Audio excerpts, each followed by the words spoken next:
Thanks for staying with us. I'm Bill O'Reilly in the Miller Time segment tonight. Let's get right to the sage of Southern California, joining us now from Santa Barbara.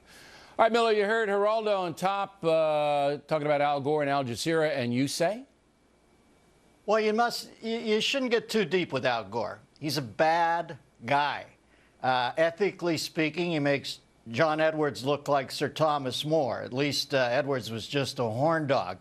This guy is an absolute genius at rationalization. Imagine the Rube Goldbergian contraption he has put up inside that thin little pea pod he calls his brain case to be allowed to think that he, at the vanguard of the Green Movement, can do business with big oil like this. How does Gore sleep at night other than, you know, eating a bag of donuts and hooking himself up to an IV of Yoo-Hoo and nodding off in a sugar coma? He's an empty hack. He's such an empty hack. I'm surprised he didn't become our president. And, you know, at this point, I would say, Al, go seek absolution from Oprah. That's all you got left. Now, when did you, and this is a serious question, when did you decide that he was a bad guy? Well, I think when he made this much hay off a heartfelt cause. I don't like guys who profit from being a prophet.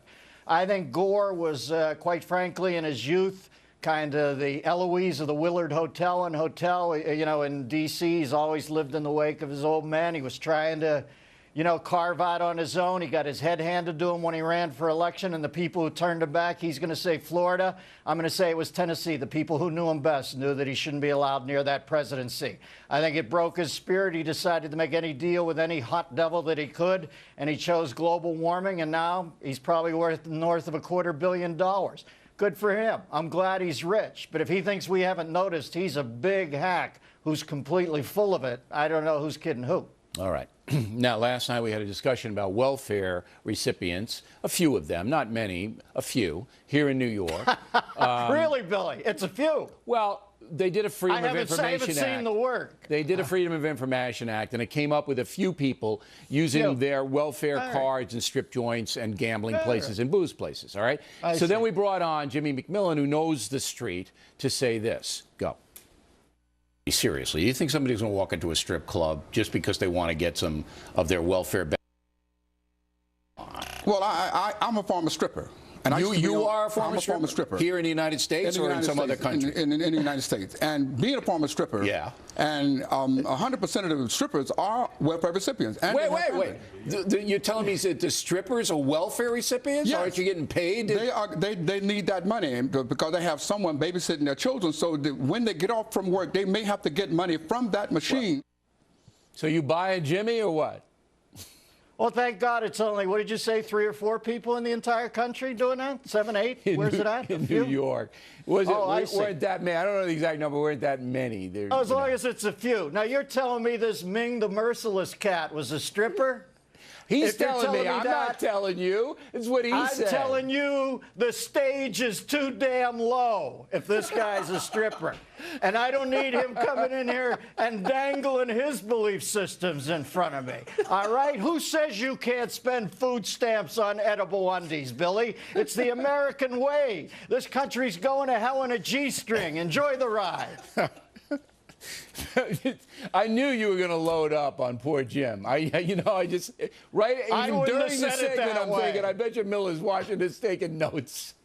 I mean, talk about setting up at the table. Oh, my God. Well, that cat's like 8,000. Where was he stripping? At the Garden of Eden? That's what I want to know. Was it Molly you were working, or was it, where? Wow. Where was that? I didn't know. I didn't know we had come up out of the sea at that point, much less Jimmy stripping.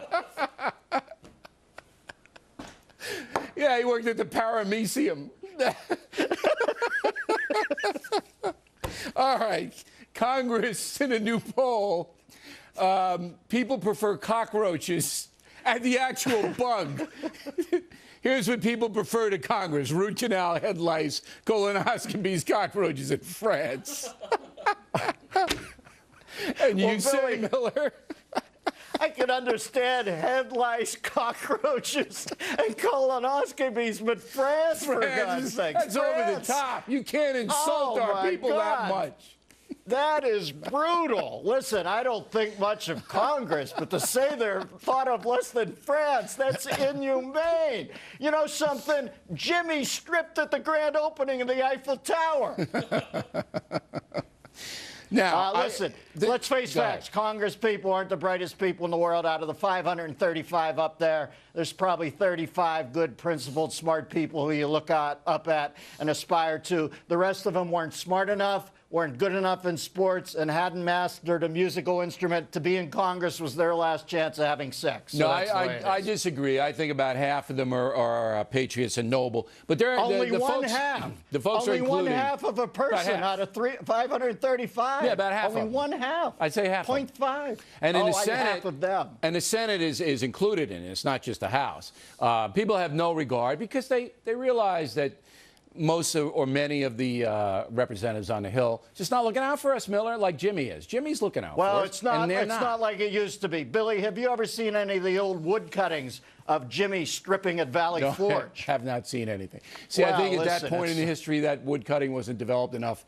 We might be able to go. It kept the troops together. It kept the troops together during that cold winter. How horrified they were by Jimmy stripping. Dennis Miller, everybody. I'm not responsible.